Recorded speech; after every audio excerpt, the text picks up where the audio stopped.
On the weekend of August 23rd, I'll be starting up a new series on Eugene McCarraher's book, The Enchantments of Mammon. I want to argue that neoliberalism is a thing, and that it's much more than a paradigm of politics and markets.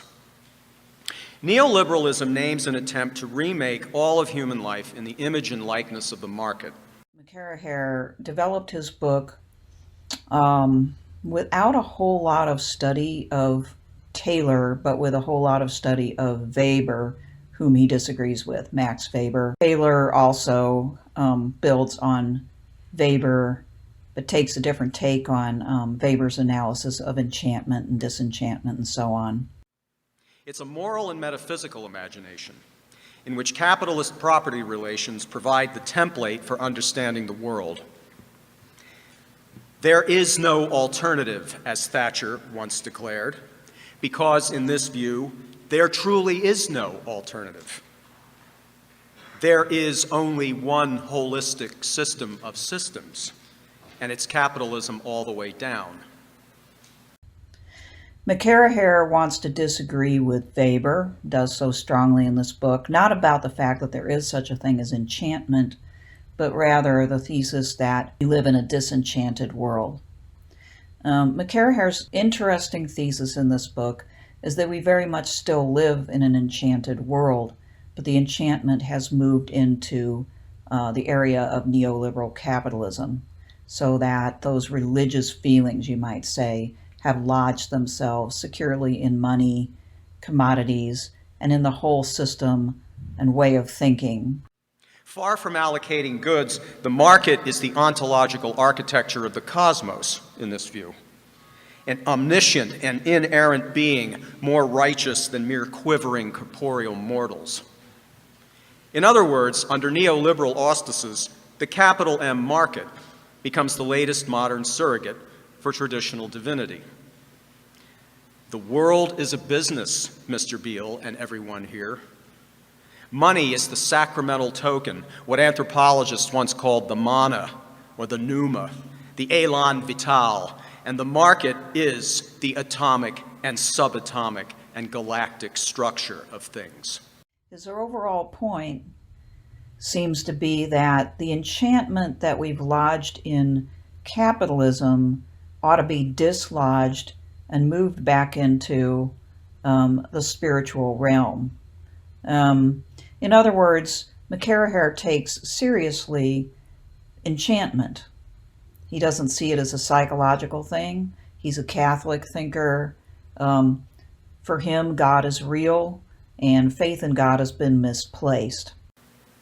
In such a world where the Abrahamic religions had once imagined men and women in the image and likeness of God, now you are what Philip Murawski has dubbed a, quote, entrepreneurial self, a person, or perhaps a simulacrum of such, cast in the image and likeness of the market. So he wants to show a history of this, and then he wants to make an argument throughout that we've made a serious mistake, and that Christians in particular have made a serious mistake, but more generally the society has, Christian or not, made a mistake in putting this much faith in an economic system of any kind rather than in God. Neoliberalism defines servitude to pecuniary values as the purest expression of freedom.